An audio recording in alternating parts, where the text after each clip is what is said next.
Chair Vyth, you're good to go.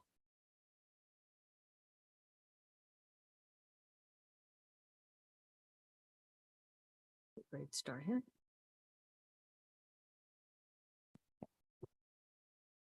Good evening. Let's call to order the Arts Commission meeting of September 20th, 2023 at 7:02 p.m. The city strongly denounces hate speech and does not tolerate disruptive behavior in our meetings. Sunnyvale prides itself on the rich diversity of our residents. We are committed to creating a culture of belonging where members of our diverse community feel included, safe, and respected. Before we get started, I'd like to remind the Arts Commission of some procedural items for this meeting. During the meeting, remote participants will remain muted when not speaking. If remote participants have a question or comment, please use the raise hand feature. Speakers will be called upon to speak one at a time. Members of the public may participate in person, online, or by telephone to provide public comment. Please submit a speaker card to the recording officer in person or use the raise hand feature online to request to speak *9 on a telephone. Location and teleconference meeting details are available on the meeting agenda. Captions are available to viewers accessing this meeting via Zoom. Captions can be displayed or hidden using the live transcript button. Comments on matters not on the agenda must be submitted prior to the time I call the item for oral communications. Comments on agenda items must be submitted prior to the time I close the public hearing on the agenda item. Speakers are requested to keep their comments to no more than 3 minutes, and time limits will be strictly enforced. Guidelines are posted on the city's website and on the meeting agenda. Please join me in the salute to the flag.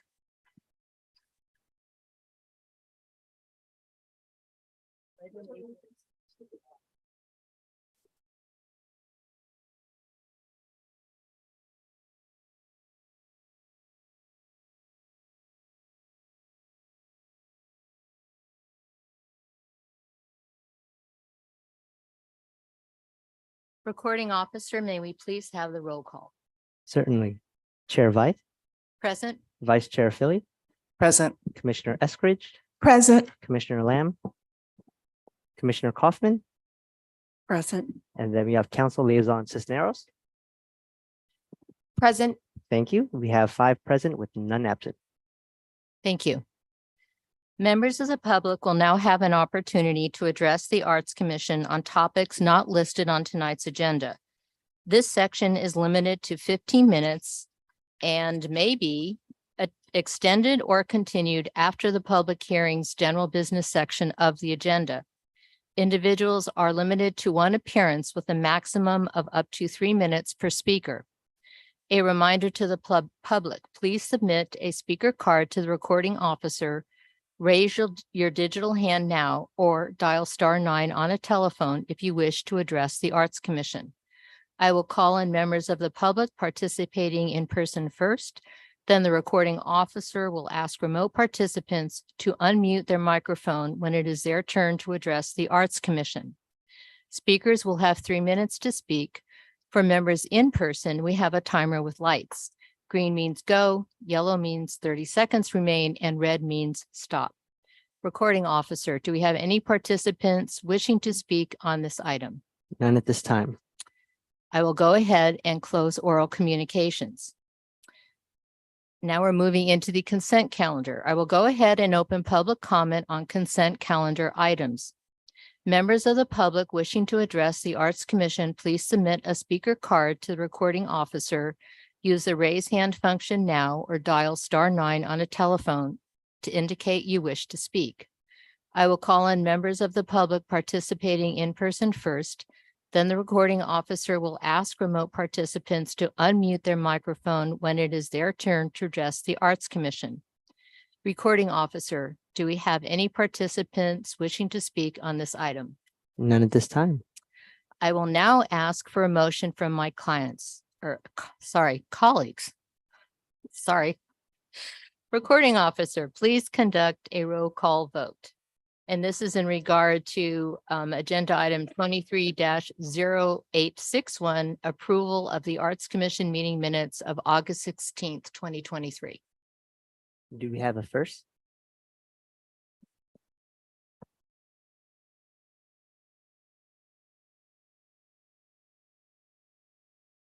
I make a motion that we approve that. The 2023 August. What's it, where's the date? It's the August. August 16th, sorry, August 16th, 2023. Arts Commission meeting minutes. Do we have a second? Second. I will now conduct a random roll call vote. Vice Chair Philly, Approve. Chair Vice, Approve. Commissioner Lamb, I approve. Commissioner Kaufman, Approve. Commissioner Eskridge. Approve. The motion passes 5-0. Agenda item 23-0928. Approve art in private development project, Starwood Capital Group, Treehouse Hotel, 1100 Matilda Avenue. Is there a staff report?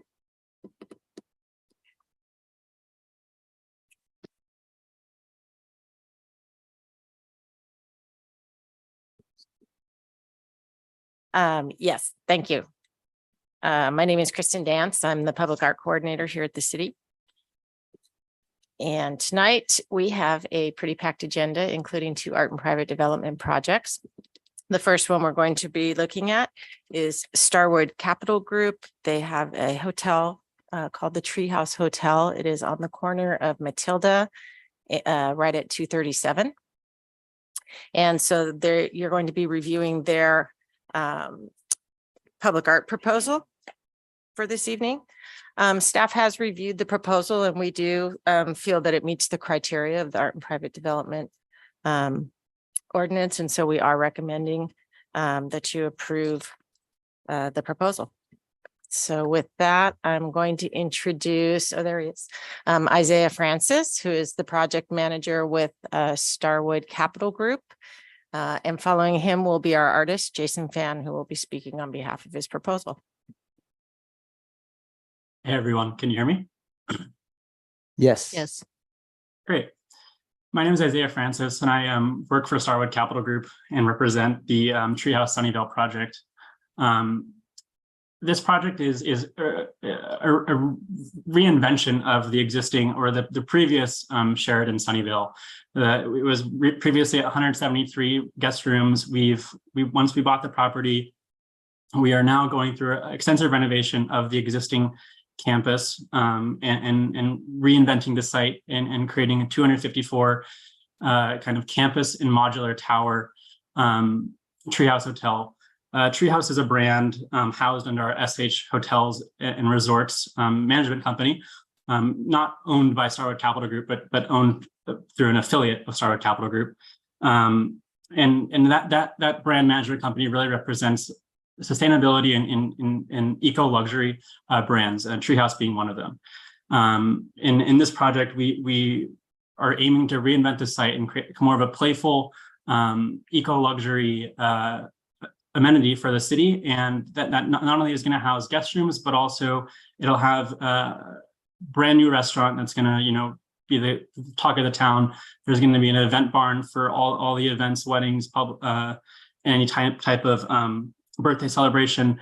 This is really going to be a reinvention of the old Sheraton Sunnyvale. And with that said, part of this project is having public art component, and we chose Jason Fan, a renowned artist throughout the country. He's pretty local, actually, based in Big Sur. And why we chose him is because of his environmental stewardship through his work. He collects eucalyptus artwork and creates these beautiful spirit nest structures that he's created throughout the country. And we feel it ties to our brand being rooted in eco luxury and sustainability, and also kind of creating this playful, almost mismatched kind of sculpture that we want to showcase on our site.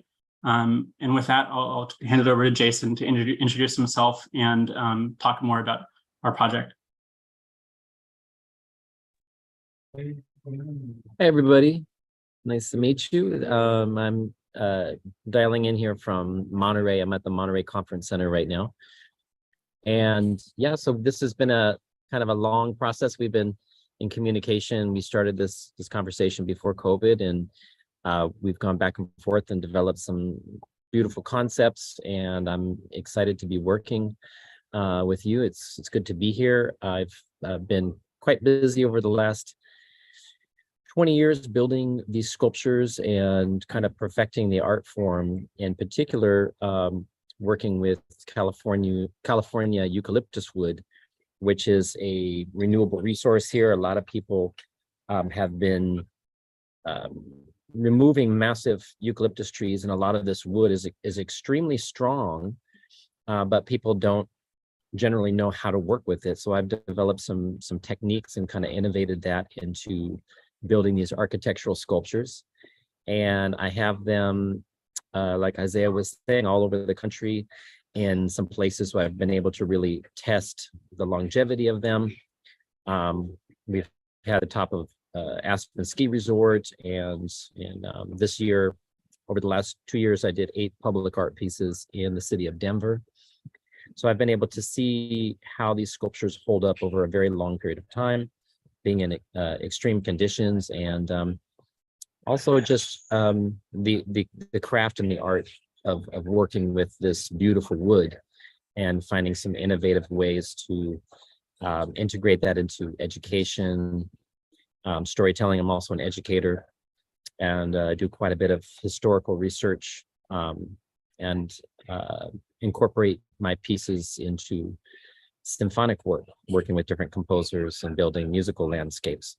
So I'm sure there'll be plenty of questions. I won't go on for on and on, but it's good to be here. Thank you for inviting me to the meeting, and I hope that I can answer any questions that any of you might have.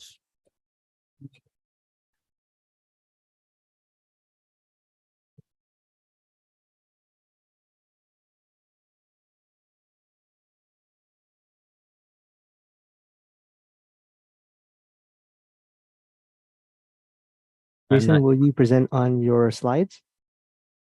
Oh yeah, I'd be happy to. I think the slides kind of got thrown around, so I apologize if we're not presenting directly to them. Yes. But yes, if we want to move through the presentation itself, That's fine. this is kind of, this first slide is kind of just our proposal. It's the design. We're trying to build a 15-foot tall, this is the spirit nest, and then this will be set on an 8x8 concrete pad that we've placed within our site. And if you scroll further, there is some more imagery of the location. This is the conceptual design. It's, you know, there's a steel understructure, and then we bolt the eucalyptus wood to it. Any questions? So then we'll And have then, the commissioners ask questions towards the end of the presentation. got it, understood. Just let me know when you'd like to. Yeah, go you to can, the you can slide. keep, you can keep flipping through. Okay,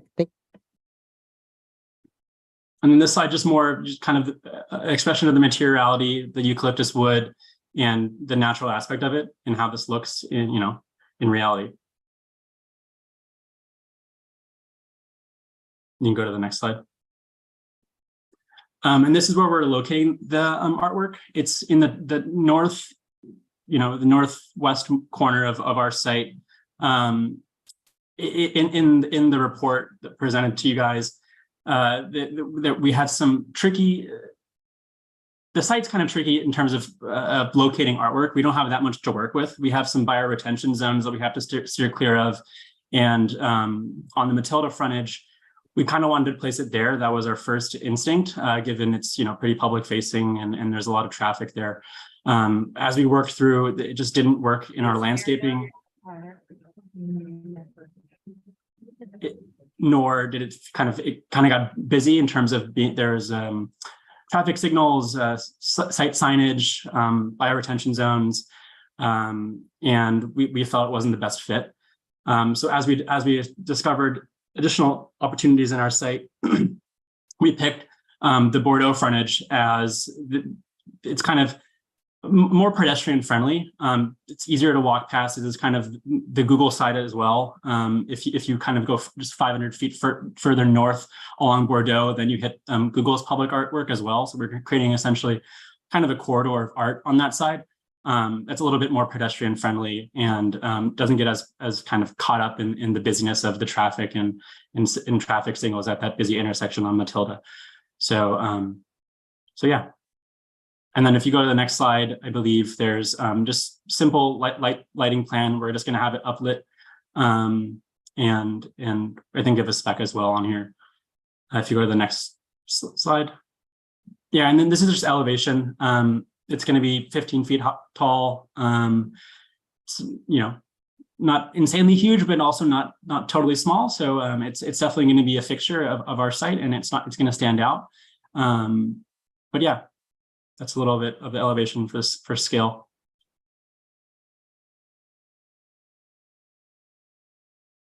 And then that concludes all of the slides. So I will now ask for discussion from my colleagues. I have, Chair Eskridge, or yeah, I'm sorry, Commissioner Eskridge. yes, I have a question. I think I might have seen some of this work before. And other places, and I think people would climb into them. Is this a type of sculpture that people can interact with, or it's just for a person to just look at? Yeah, we're not. I think in some of the imagery there was like a staircase climbing up or kind of another platform. We're not going to have that in this art installation. We're going to keep it kind of just more of a visual art rather than kind of interactive. We don't really want to have any liability of people going in, climbing, and causing harm. Commissioner Lamb. Hang on. Hi. I think the artwork is beautiful. It's ecological. I love it. I have just mostly a couple of questions out of curiosity. One is safety. Do you bolt on every single piece of wood to make sure that it's securely attached to the structure? And then my second question is around maintenance. How do you treat the wood to prevent it from rotting? So to answer both those questions, first, yes, every piece of wood is not only bolted to every other piece of wood in multiple places, but they are also bolted to the steel frame. Now, traditionally, and it really hasn't been necessary because I've been building these for so long and the eucalyptus is so strong. But in this case, to meet the regulations of the city, we decided to have a steel structure, infrastructure, and that will be the wood will be bolted to that steel structure and also bolted to a foundation. And it's incredibly strong. I've been working with this wood for a long time, and I've been able to see the longevity of it. It's pretty amazing how long the eucalyptus wood lasts in our California environment, especially in that area where it's a very dry area. So there's very little, there's not a lot of moisture or mold or anything that's existing up there. So it's quite substantial in that regard. Over time, at a certain point, we do spray it with certain sorts of outdoor preservatives, wood finishes that can just add to the luster of the appearance of the wood and add some UV protection. So that's something that once a year, it can be easily sprayed on and applied, or even every couple of years. It usually holds up really well like that.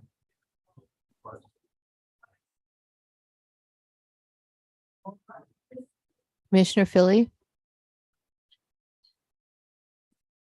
Thank you. I will echo what my colleagues have said. It is a beautiful structure, and I appreciate how it echoes both nature and the technology with the circle you could go into. So my question has to do with, I'm a little confused by the drawings because it looks like there's two different structures.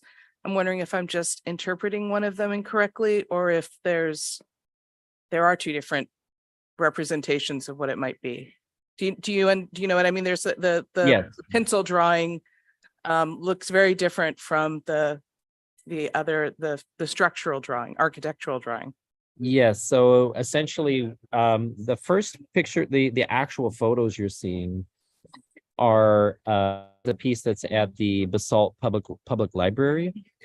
And that piece is designed so that you can go up into a second level. The piece that we're going to be doing is going to look very similar to this, but you're not going to be able to climb up. There'll be no ladder and there won't be a floor. So it will be slightly different in that that center band that you see wrapping around in the very center of the structure. Yeah, right here. That actually won't be part of the structure. So it will be a little bit more continuous like the drawing. So if you put the drawing side by side, you'll see we won't have that band going through here. But you will still see the spiral. The spiral will look a little bit bigger and girthier than this. And you'll still see the pillars coming up. And the reason why we wanted to put a roof on it is to, one, protect the wood, also to emulate a little bit of the branding of the hotel, which so it kind of combines you know, some of the branding of the work and also my work. And so does that answer your question? It does, and it does make sense. So I have a follow-up to that.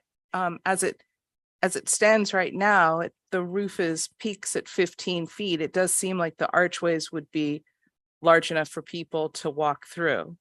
Is that correct? That is correct. Yeah. Okay. Yes. And Okay. so- And will the spiral be up above where, I'm just wondering if it's going to be something where people could walk into and go through the spiral, or is it an Instagrammable moment, or, you know, where does the spiral sit in relationship to the roof and the top of the arches? So the spiral, as I understand it, will be facing the street. So visually you'll have that view when you're driving past. You'll be able to look over and it will be highlighted and kind of illuminated at nighttime. Yeah, to add on to this point, to answer your question, will you walk through the spiral? No. The spiral will be a fixture on the front side of it, and to the bottom of the spiral will kind of block entry, like walking through it essentially. So no, it's not going to be a point of entry, if that's your question. Okay. Thank you. So I have a question. Is the spiral going to be facing Bordeaux? Yeah. Okay, and I want to echo what my colleagues have said. I think your artwork is exceptional. So thank you for sharing it with us. Oh, you're welcome.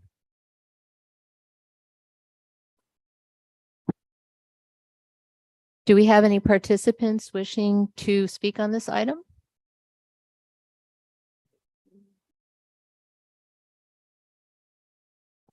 None at this time.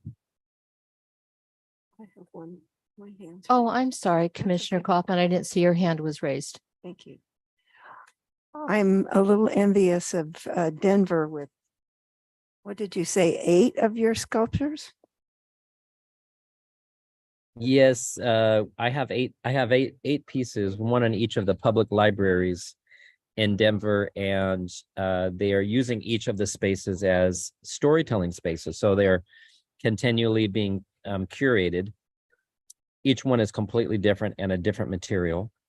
And they have all different storytellers that are presenting in the nests there in Denver. And so we've been doing this project. I have a lot of work actually in Colorado, about 12 pieces there. What fun. Yeah. Thank you. Yeah. So there are no, are there any remote speakers wishing to speak at this time? None at this time. At this time. So I will now ask for a motion from my colleagues.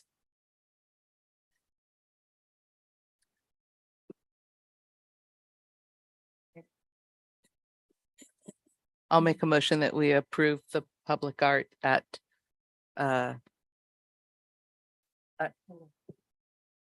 thank you, 1100 Matilda.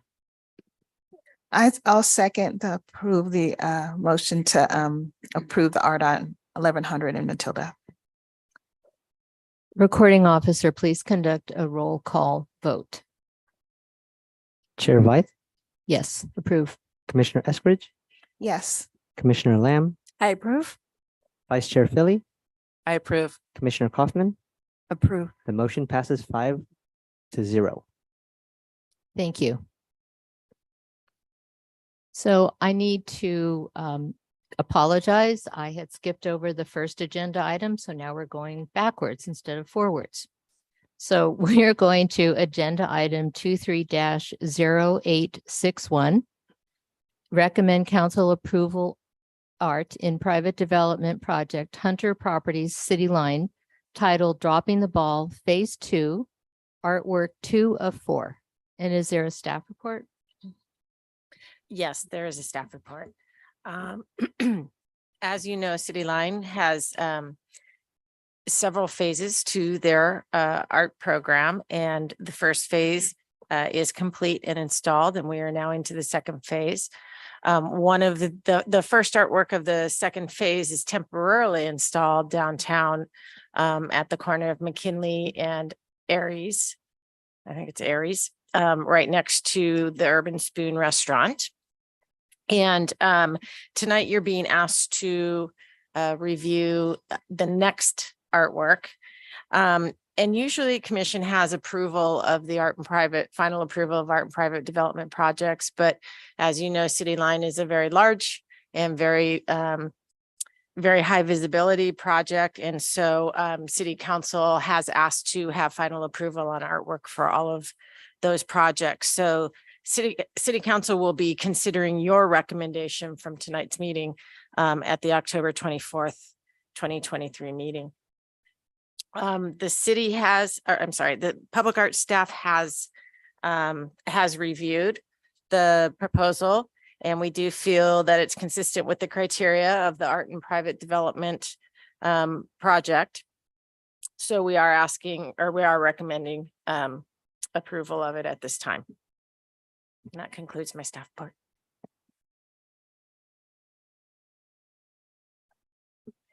Wait a second. Let me introduce Ellie. Is she up there? There she is.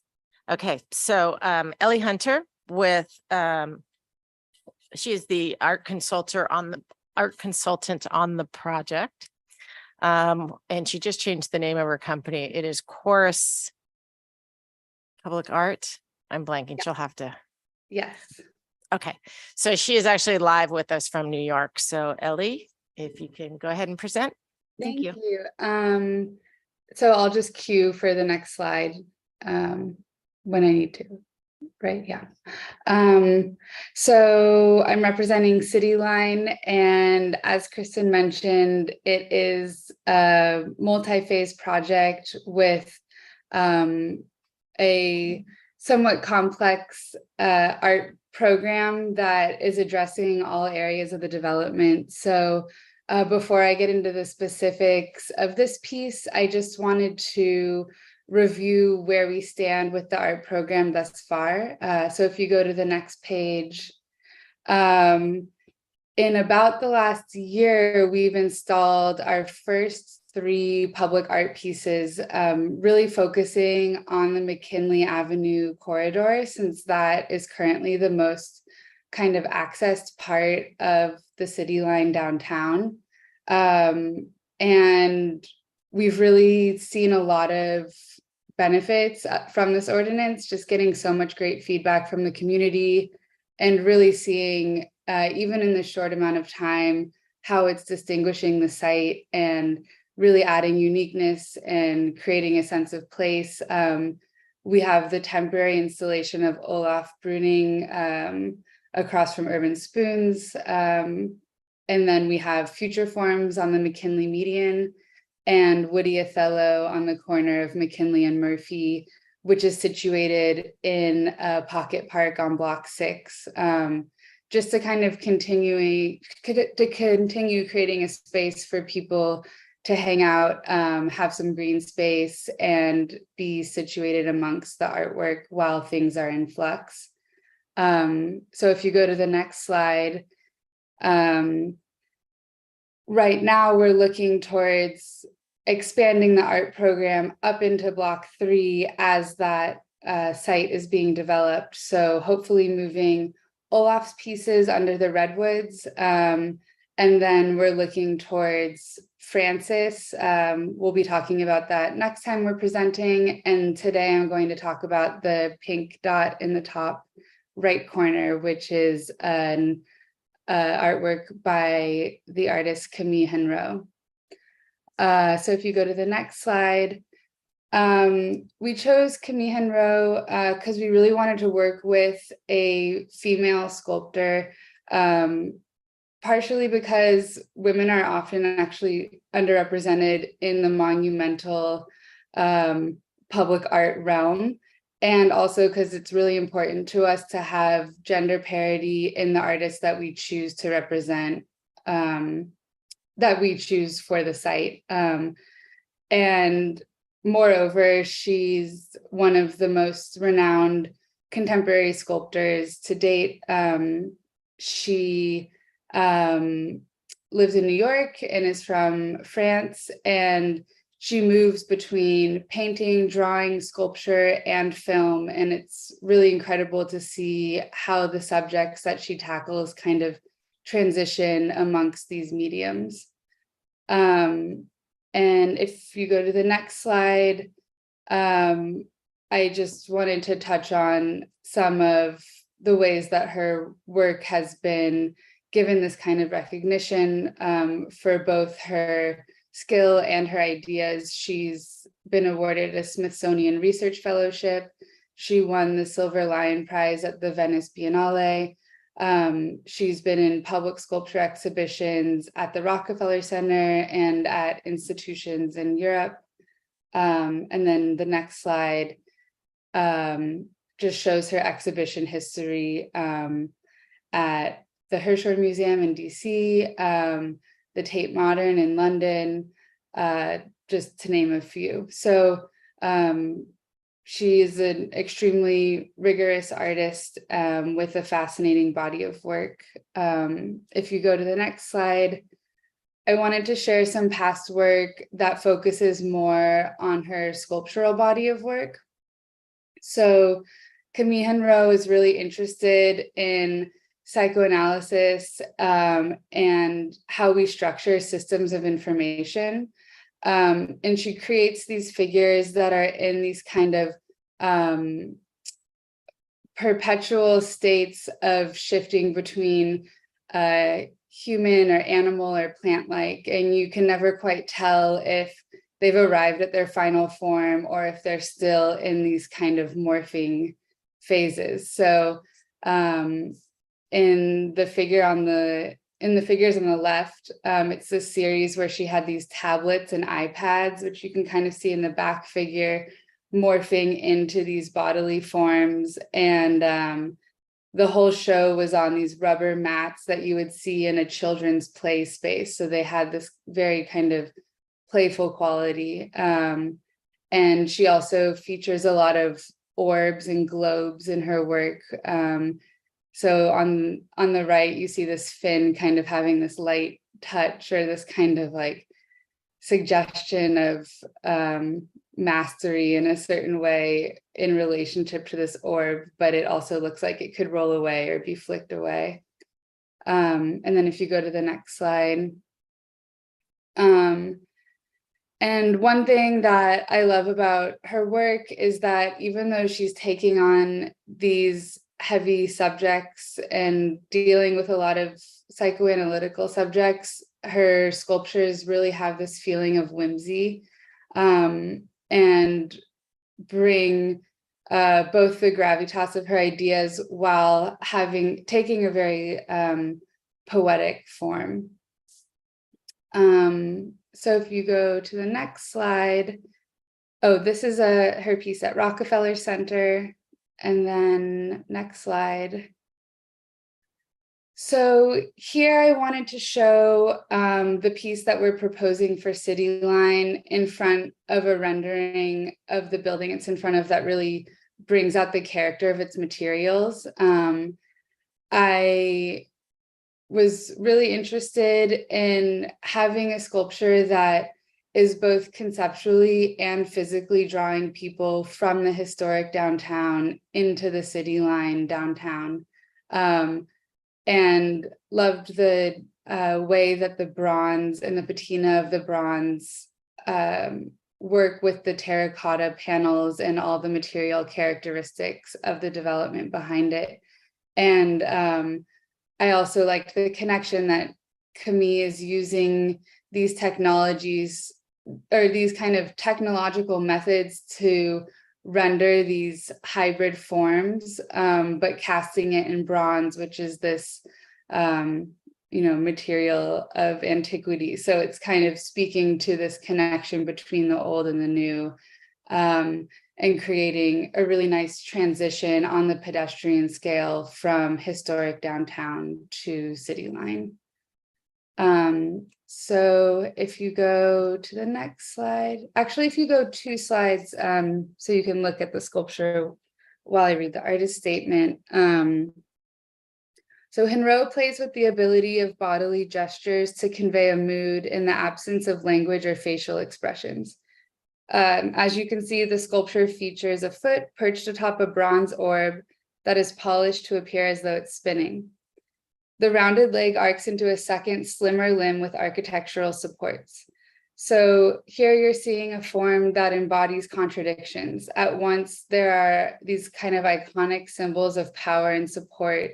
There's a nod to the philosopher's foot on top of a ball, or a soccer player kind of exuding mastery over the ball, within the same form, there's a figure that's being propped up. And so she renders these figures in a lighthearted and cartoonish manner, but then at the same time, it's on a pedestal. So again, there's this push and pull of strength and support, or of this kind of grandiose gesture of putting a figure on a pedestal, but the pedestal is irregular or kind of fallible in a certain way. So all of these figures really embrace contradictions and the capacity of a form to evolve. And we really loved how this single form contained so many ideas that we were having about City Line, that it's about work, about study with the reference to the philosopher, but then it's also about play, and it's also about support and holding one another up. So yeah, we just thought it was really interesting how one single form could kind of contain so many ideas that worked as a metaphor for the site. So the next slide shows a couple of close-up details. You can see the treatment with the carvings on the orb to suggest that it's spinning. And then the next slide. So this is more of a technical slide to show how the piece sits in relation to the street and to the corner, and the vehicle view around the sculpture. If you go to the next slide, this is an elevation. So you can see that it sits nicely in front of the building behind it. I think that there's about 4.5 feet between the top of the sculpture and the bottom of the trellis. And if you go one more slide, we really wanted this second level of planter pedestal to ground the sculpture in the streetscape and provide some greenery around it, and also create an opportunity for people to sit around the sculpture.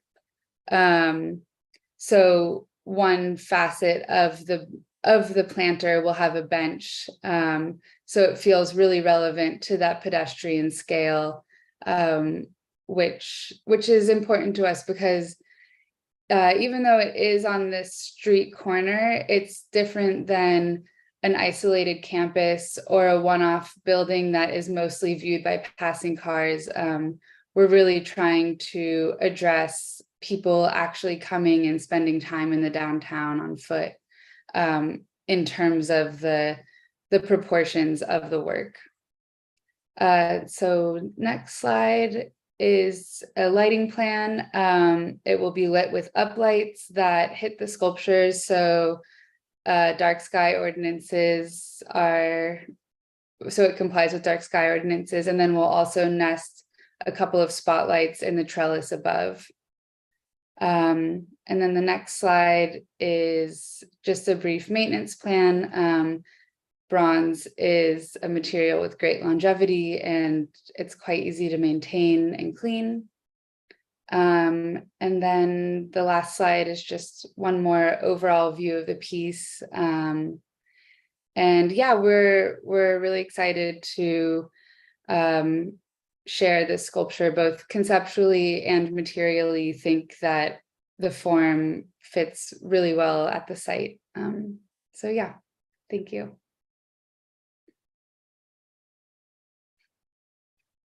I will now ask for a discussion from my colleagues.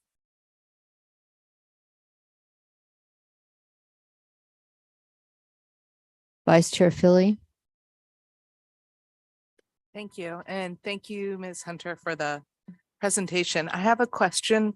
The pictures of the sculpture, the actual photographs, are those of the sculpture that will be installed?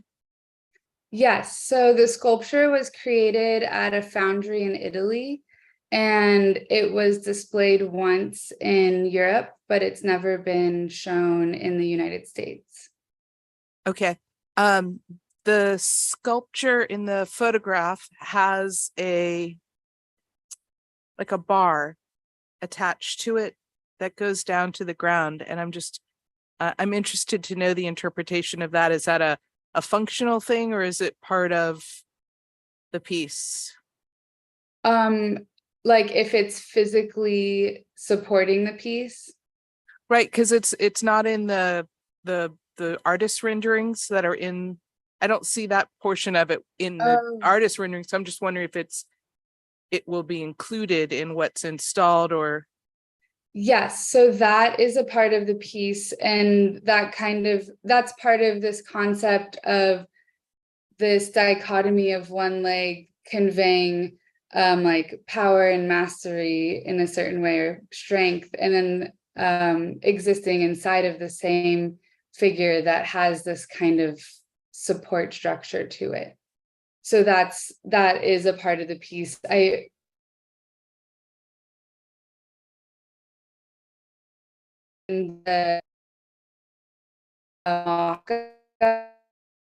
kind of height and fitting, but this is what the piece will look like. I'm sorry, Ellie, it looks like you cut in and out. Can you repeat that last two sentences, please? Oh yeah, so that support wasn't in the digital renderings, which were more to show the elevation and the sighting, but it is part of the actual piece. Okay, thank you. I appreciate that. Commissioner Kaufman. Hi, thank you very much for the presentation. I have a question about the portion where we're looking at it from the drawing from the street view, and whether and what portion of it is going to be a bench for seating. Oh, okay. Would it be possible to pull that slide back up? So if you go maybe 3 slides back.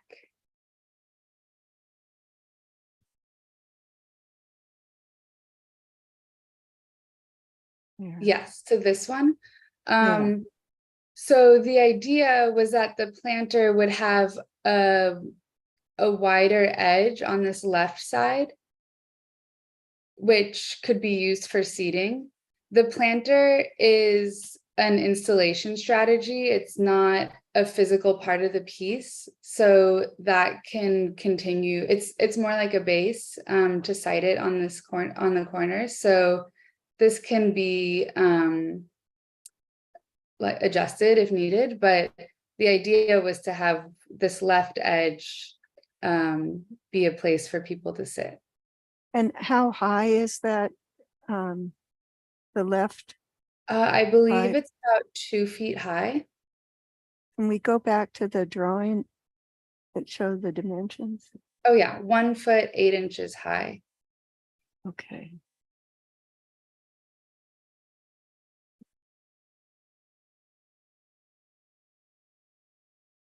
That's kind of low. Yeah, we could continue to work with, we worked with Bionic and Gensler on the siding of the piece, so we could continue to work with them on the exact height and specifics of this base as well. Okay, thank you. Commissioner Lamb? Hello, Ellie. Thank you for the presentation. I'm curious how you select the artist and the type of art for the City Line property. I see that there are quite a variety of artworks, like the Thousand Suns, the Fountain, etc., and they're all lovely, including this one. So I'm just curious how you make your selection. Yeah, so each piece kind of resulted from a slightly different process, but with the Thousand Suns, for example, I spent a lot of time on the site talking to people. This was before the Macy's was even taken down, and through kind of informal interviews, heard a lot of feedback about the light and feeling like it was really bright at the site, and that people would be really interested in pieces that that kind of spoke to sun mitigation.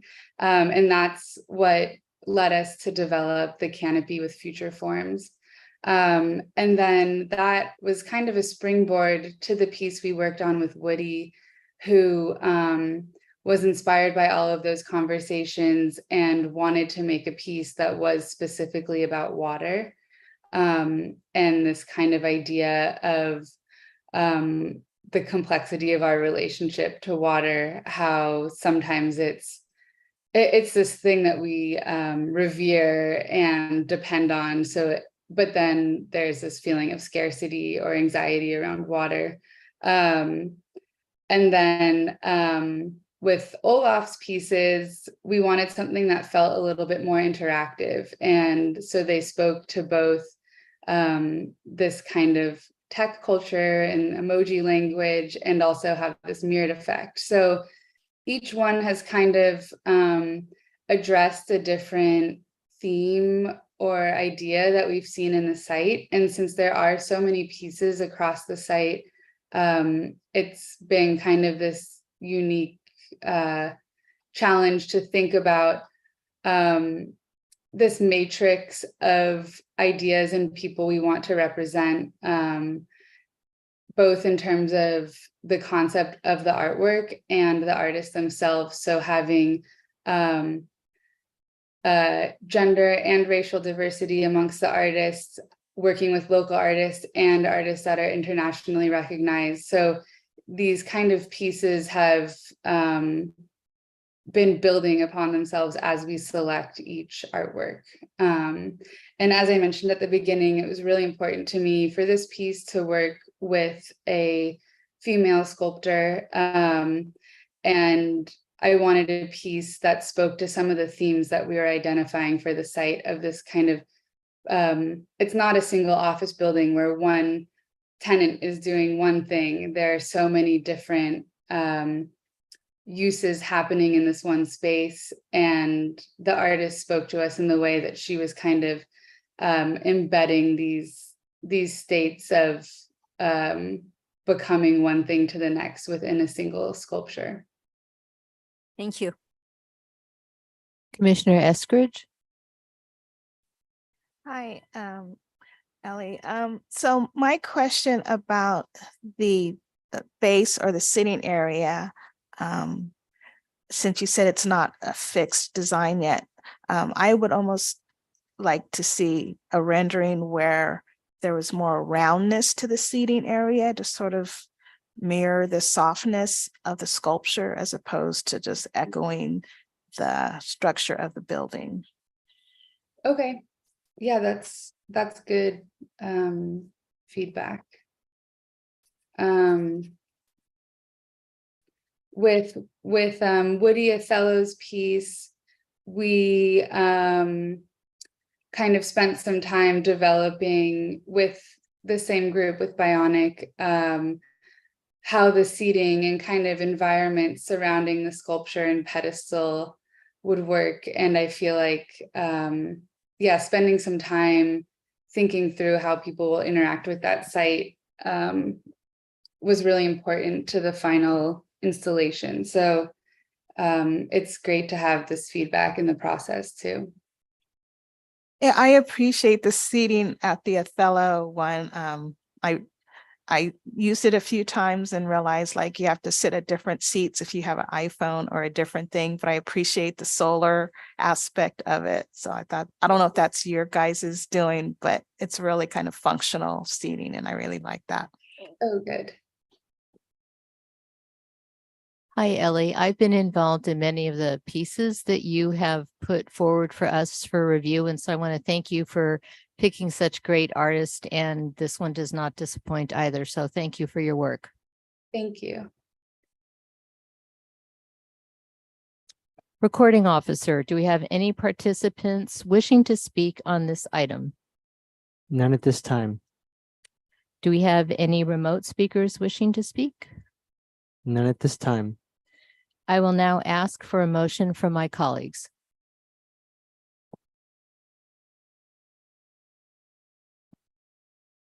I would like to make a motion to recommend that council approve the art and public development project Hunter Properties City Line titled Dropping the Ball. I'd second. Recording officer, please conduct a roll call vote. Commissioner Kaufman, Approve. Commissioner Lamb, I approve. Commissioner Eskridge, Approve. Vice Chair Philly, I approve. Chair Vythe. Approve. The motion passes 5-0. Thank you. Thank you, Ellie. Thank you. Thank you, Ellie. Thank you. Well, now we are going to move forwards instead of backwards. And we are going to go to item 23-0929. Select a final sun design concept for the Sunnyvale Icons project. Is there a staff report? Yes, there is. Thank you.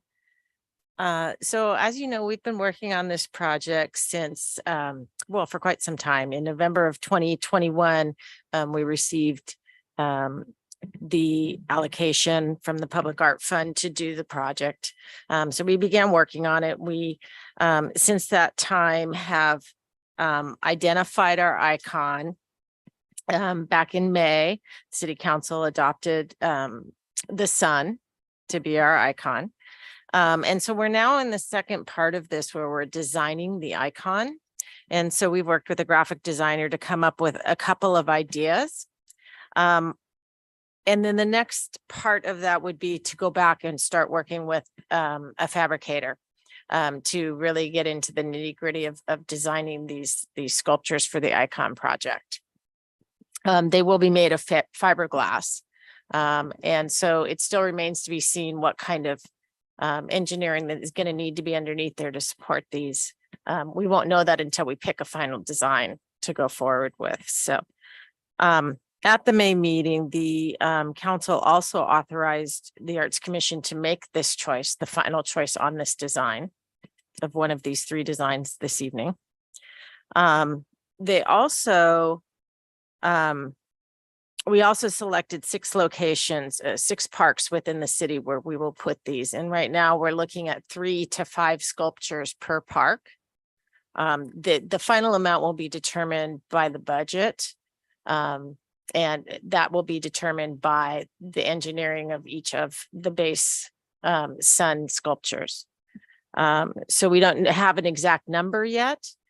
Council was interested in having the sculptures in more than 6 parks. So we're going to work to make that happen. Yeah, and so that was one of the things that we also talked about at that meeting, is that staff would have the final selection of the parks, depending upon how many we can get into the parks and what parks are available to us But right now we've identified De Anza Park, Las Palmas, Ortega, Ponderosa, Columbia, and Fairwood parks as our initial 6 parks. And then we'll try to expand it from there as possible. So tonight we're presenting you with 3 options. We have option A, which is a little bit more rounded in the center. The rays on it are a little bit softer and stylized. All of these we anticipate will be on a flat, they'll be on a flat piece of like a plate, steel plate with a pole that will go up to the sculpture, and then we will be bolting those into the concrete. So that is our game plan at this point in time. Really what we're interested in doing is getting as many of these out into the community as possible, as well as involving as many artists and artist teams as possible to help decorate these.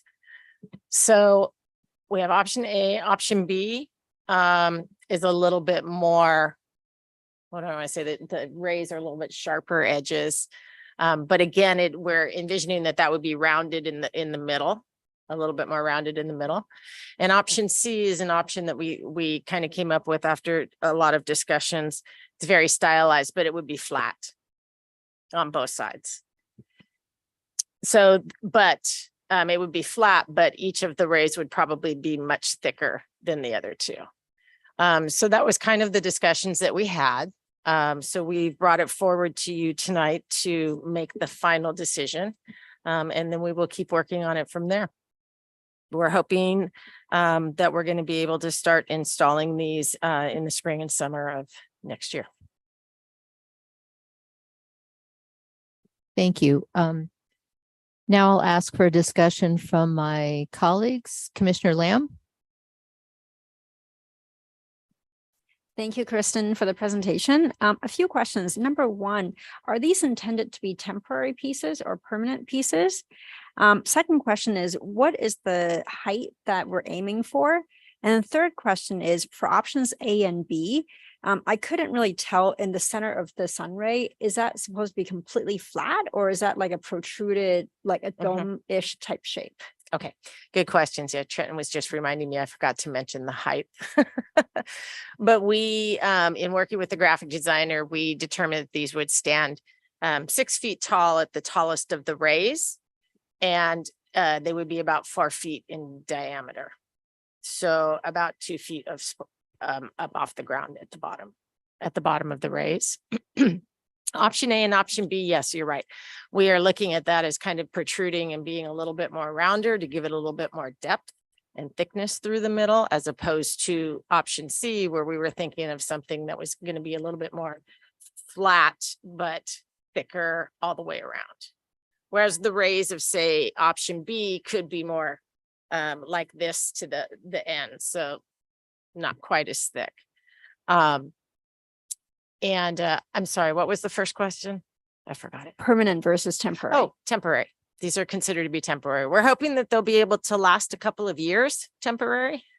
And then we haven't determined exactly what will happen to them at that point in time, because we really don't know how much time we're going to get out of them before they start to fade or fall apart or get damaged or vandalized, or, hopefully none of that will happen, but we just don't have a good sense of what that's going to look like yet. But at this point in time, we're thinking temporary for 2 years.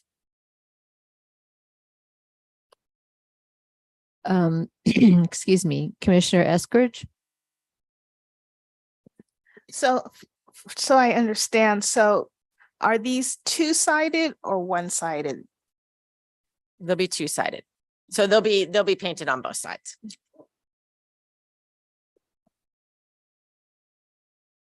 Vice Chair Philly?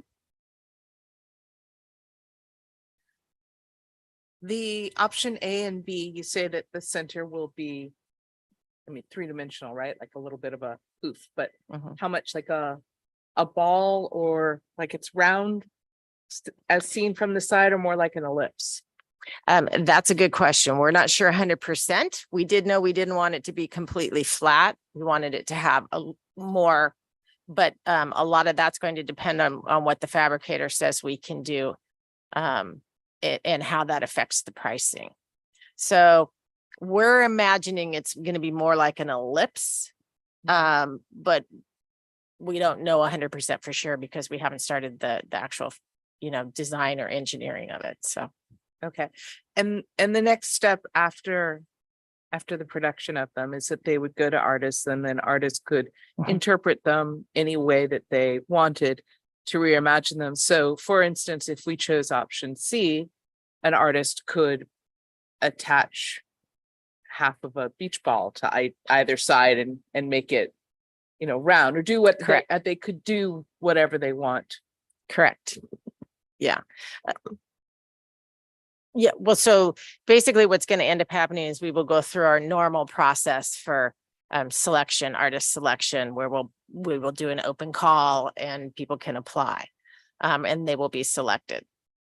And that was also one of the things council approved at their meeting that I forgot to mention, is that they have given final approval of the artist selection to the Arts Commission. Yeah, that's nice. That one of the things that council approved when we were at the council meeting, the last council meeting, is that they have given the Arts Commission final approval of the artists and proposals.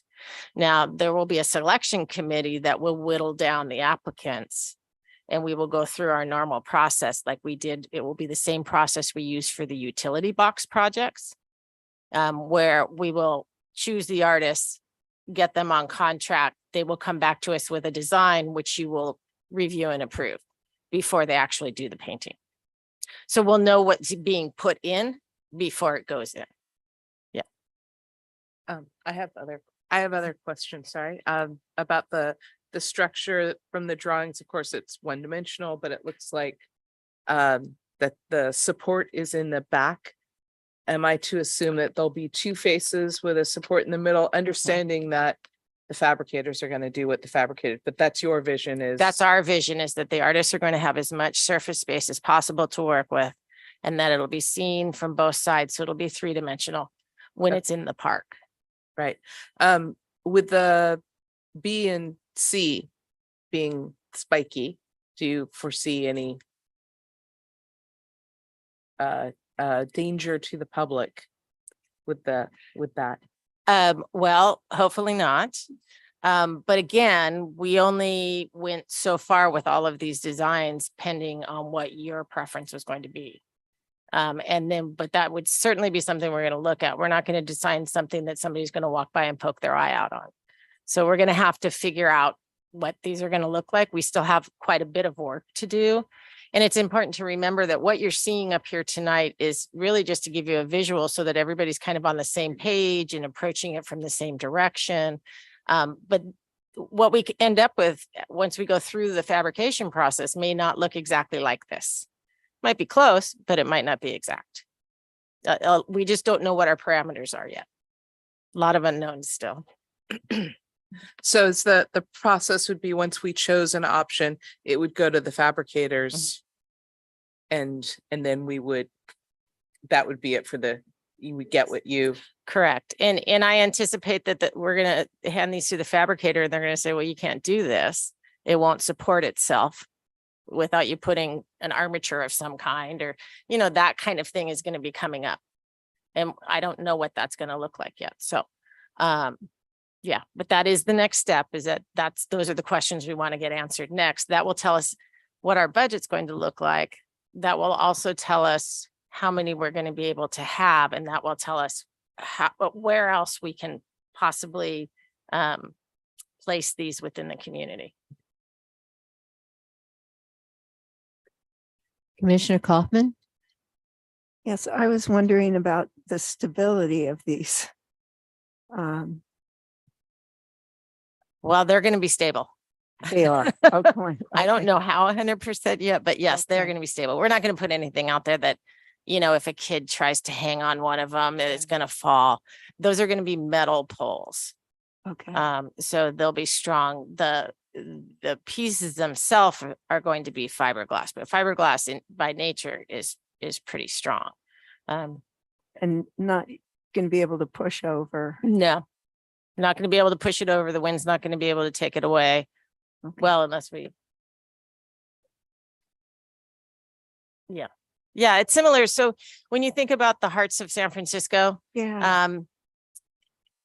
those have been designed also so that they're very difficult to climb. It looks like it'd be easy, but Yeah. it's really not.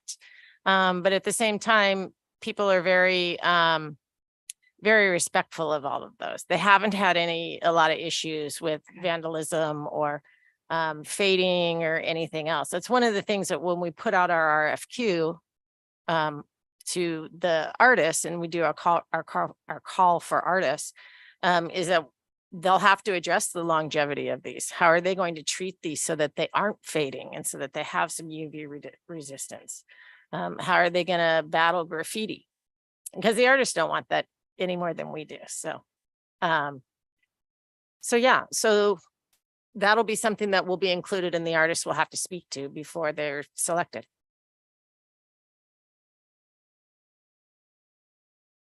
Commissioner Eskridge? Yeah, two questions. Is there going to be lighting as part of the sculpture? And are we going to be given the opportunity to see the final design before the call for artists? Yes. Or no to the first question, the lighting. It will all be ambient lighting. So we will strategically place them within the parks so that we can take advantage of the lighting that's already out there. Otherwise, we could probably only afford 5 of these if we had to run lighting. So, and then, oh yeah, well, yes. So the final say on this, you will see the final design before it actually goes to fabrication. We do have a very short timeline though. So, well, this is the approval of this one. Right. So we're approving this design. We will bring it back to you, but it will be informationally only as the final design. But then you will have final approvals of the proposals when they come through, as well as the artist selection. So like the final fabrication design, we won't get to see that. You will as informational only. But not like as an illustration or a drawing or a Yeah, 3D yes. rendering or something from the there'll be a fabricator. rendering, but you won't be approving it. But we'll see it. But you'll see it. Okay. Yes. Commissioner Lamb, did you have another question? So, Kristen, thank you for the presentation. I have a question. Will this be static or could it be made so that the sun actually moves at the top of the pedestal that it rests on? I'm sure it can be made that way. We're envisioning that it's going to be static though. If it's moving, that's going to increase our costs. And it's also, I would suspect, cause more issues in terms of maintenance and in terms of kids playing with it. Well, I probably would be playing with it, so maybe that's not the best idea in the world. So thank you. But yeah, but we are envisioning that they're going to be static. Although they're meant to be interactive with the public, that's only to a certain extent. Thank you. Recording officer, do we have any participants wishing to speak on this item?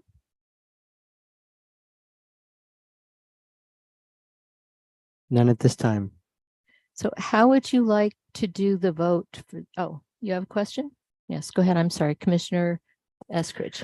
So thinking about the designs as you've presented and the issue of spikiness, it could be possible, for instance, for like the middle one to have more spikes and have them be smaller dimension from the center so they won't be protruding out. So I mean, sort of a variation on the ones that are spiky, but as opposed to, they could be smaller around the circular part. Yeah. So Yeah. Any other questions? Vice Chair Philly? I wanted to share with my commissioners, if that's okay, my thoughts in the different designs. I prefer design B and C over A. I think that B has different options that it can be other than just an iteration of a sun. I see a compass rose in there and other designs that could come out of that, which I think allow an artist to speak of the different aspects of Sunnyvale and history and direction of technology and all sorts of things. I mean, that's just from the compass rose, but I do appreciate that design more. I think maybe C is my favorite though. I'm not quite sure about the flatness of it, but I also see it as just a fantastic template for people to work off of. So I don't know, between C and B, I'd like to hear what other people are thinking to help make a choice between them. Or A, if you like A. It's my thoughts. So Commissioner Eskridge? Yeah, I like A, except when I look at it quickly, it looks more like a flower as opposed to a sun. So there's a little visual ambiguity with that one, in my thought. Commissioner Kaufman?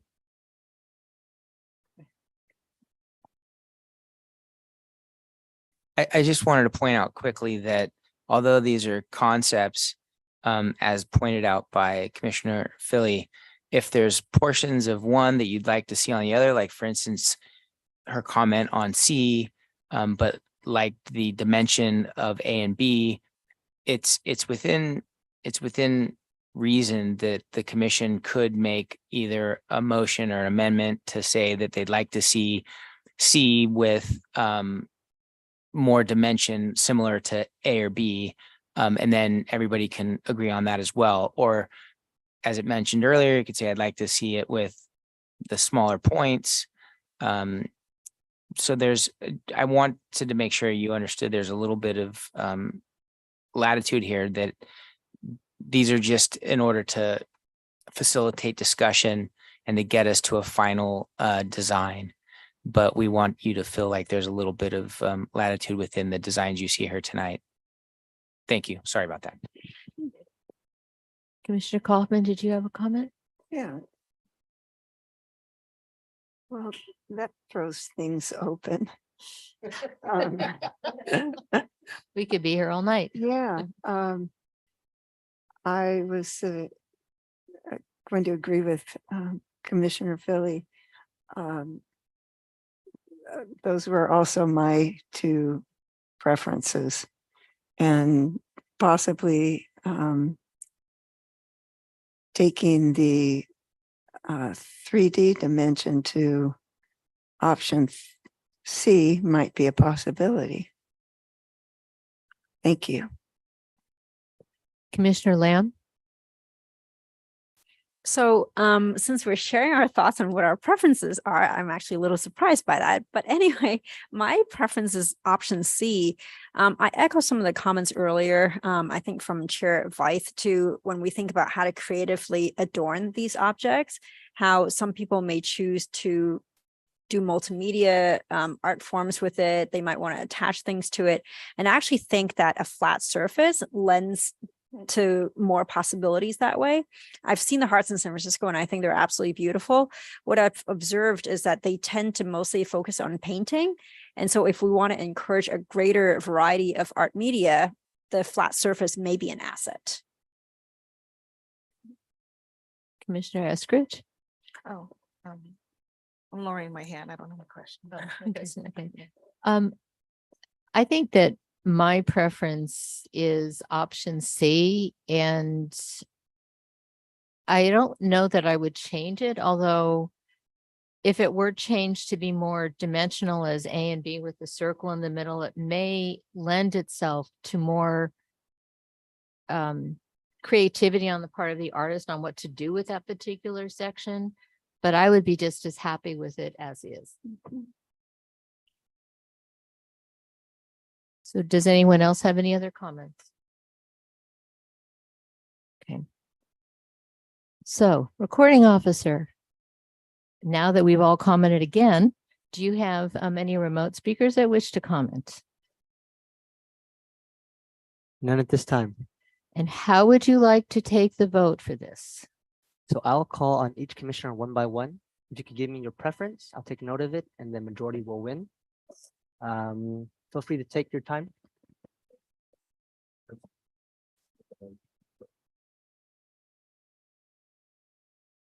Thank you. Yeah, I was gonna say that's typically somebody would make a motion for A with amendments perhaps.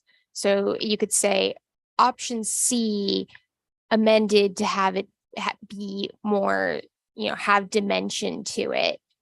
And then there could be a second, or it could die for a second, and then you'd have to go back and see who's going to be there. And then this is kind of like the process of elimination, right?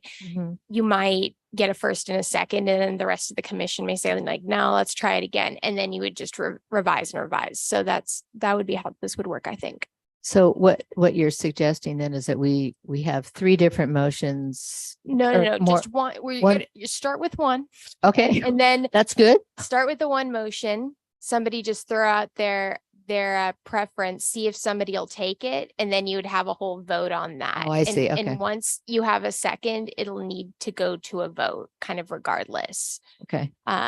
So you'll just start off that way, and we've done it a couple times in council where we're throwing ideas out there, and we go through a couple that don't quite get everybody, but through that process, you'll find the one that you like. So And then friendly amendments as well. you can absolutely do friendly amendments. Okay, Yeah. then. We'll help you through it. All right. And I, Commissioner Kaufman? yeah. I'm the one that raised the question about putting the added puff to C, option C. And I didn't hear anybody say that they wanted that, and I'm fine with C the way it is. So Thank you. you would like the puff? All right. As I said, we may be here all night. Okay. All right. So do I have what was that? So do I have a motion from my colleagues on how we want to proceed with what we have in front of us? Yeah, I think that would be time for a roll call vote. Because you had a first and a second. Is that what I heard? No, that's Oh. no, that it was just still part of the discussion. Oh, It I thought I wasn't heard a, second. it wasn't a motion. Thank no. you. Sorry Yeah. about that. No, that's okay. Okay, do I have a motion from anyone? Okay. I'd like to make a motion to create a third option with option C adding a third dimension to it, a puff piece on it. I second that motion.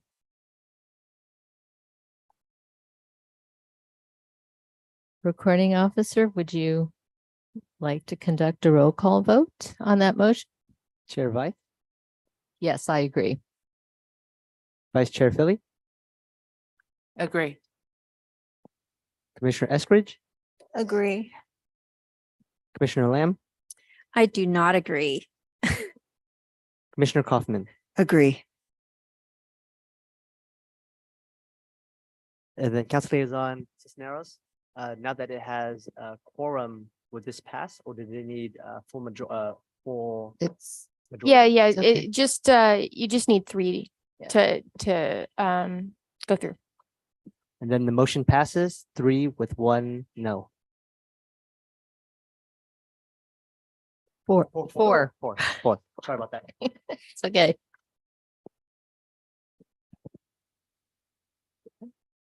Okay, well, thank you. Now we're going to move on to non-agenda items and comments. I would like to remind my colleagues to use the raise hand button to indicate they wish to speak.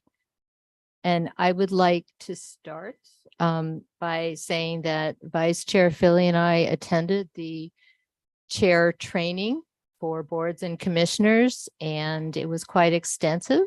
So I would like to thank former Chair Estridge for all of the work you've done leading our meetings, and more importantly, never missing a meeting, especially when I was vice chair and I would have had to punt at the last minute. So thank you.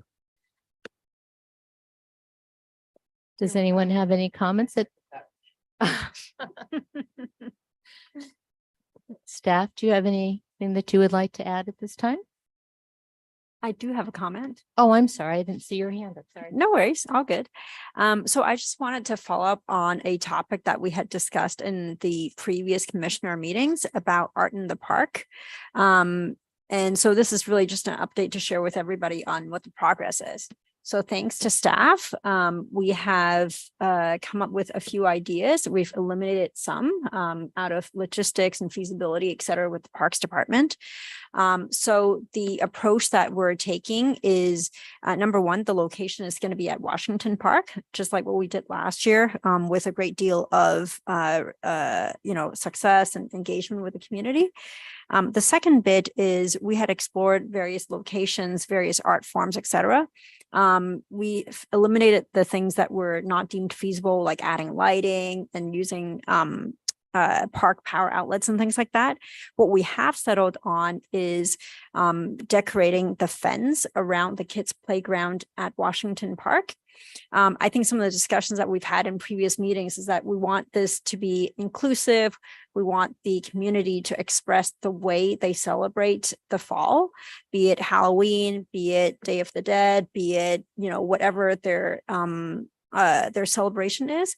And so we are going to have canvases of the size of roughly about 3 feet by 3 feet that staff has graciously agreed to make available to interested groups. And then those would be put up along that fence. And folks who want to participate in the community, they can decorate, paint, do whatever they wish to those canvases and put them up for a period of, I think, a few weeks or so. And I would invite Kristen to chime in as well.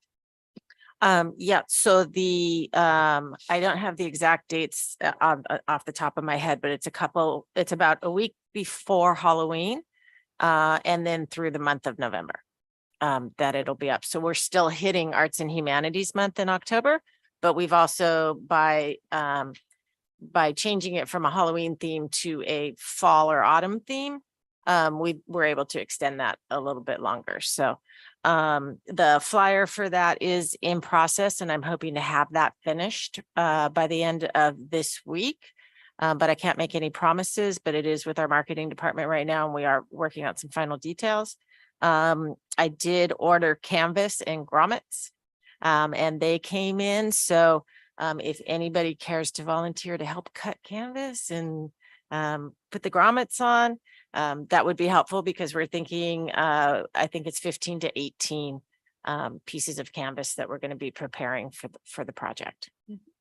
Yeah. In addition to what Kristen said, I think, several commissioners had expressed interest in helping out. One area where folks can help out is getting the word out, engaging the groups, the community members that would be interested in this activity, and inviting them to participate. So I have a question about the logistics. So the canvas will be put on the fence that surrounds the play area, and community members would come and decorate the canvases in the park? No, they would they would pick up the canvases from the community center, take them back. We don't have a deadline other than when it has to be turned back in by, but basically if someone it'll be the first 18 people that come by with the design, and we're going to ask them to go ahead and email the design directly to our public art mailbox. And that way we can see what they're planning on. Once it's approved from a staff level, they can come pick up the canvas and get to work on it, so that it allows them as much time as possible. If they don't get here till the end, then they have less time to work on it. So that's kind of how we're handling it, because we have such a limited time frame. And then you'll get all these details to us so that we can help get the word out. They'll be on the flyer, or there'll be a link on the flyer that people Excellent. can go to get all the details. But yes. Okay, thank you. Yeah. Vice Chair Philly. So people will apply, they'll be approved, they come pick up the canvas, they complete the canvas, turn it back in, and then in the last week, it Hold, gets hung. yeah, hold on one second. This is a non-agenda item. And so I'm gonna go ahead and stop the discussion right there. This is comment section, and we're actually having a full discussion about this item. So what we'll do is we'll have Kristen create an email that will go out blind copy to the commissioners, and anybody who has questions can ask those if it's not already covered in the communication received by Kristen or the liaison. Okay, Thank you. thank you. Thank you for setting me straight. Does anyone else have any comment that we can make at this time? So staff liaison, do you want to make any comments? None? I have a few staff updates I wanted to provide, and the first one is that phase 2 of the Great Box Cover Up, our utility box program, is complete. We do have one artist that is doing a few final touches still, and we will be photographing the boxes over the next that'll be complete by October 12th. There is a map that lists all 28 locations that you can get through the website, the city website, by searching public art. It'll take you to the public art page where you can print out the map if you're interested in seeing. Also want to mention that this upcoming weekend is Saturday is State of the City at City Hall.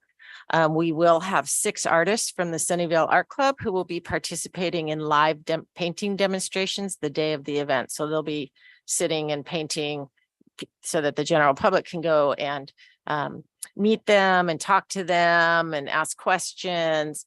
And we are providing them with canvases, and then the canvases will be put together as an exhibit following State of the City. And other than that, we are now, we're getting started on icons. So we'll let you know how that goes. And quick question on that, where will it be exhibited? Where the art be exhibited? That's still kind of being talked about, but it looks like it's going to be the welcome wall at the library. Cool, thanks. Any other comments? Anything to share? So did we want to talk about study issues, or do we need to make a comment on that? Currently, we have no study issues, so it's just a standing item. But if you'd like to agendize any of them, please let me know, and then I can get it for the next meeting. Please note that October, next meeting is our deadline for 2024. Anything after that will go to 2025. But if you do have a great study issue idea, you can also submit it to council. They have a deadline of, I think, January or February. Okay. And when do we have to get our items to you to make sure they hit the agenda? ASAP, please. Okay, thank you. Okay, any other comments? Okay, the meeting is adjourned at 8:28, and I want to thank everyone for your participation in tonight's meeting. What are you laughing at? That was the funnest part. You had it.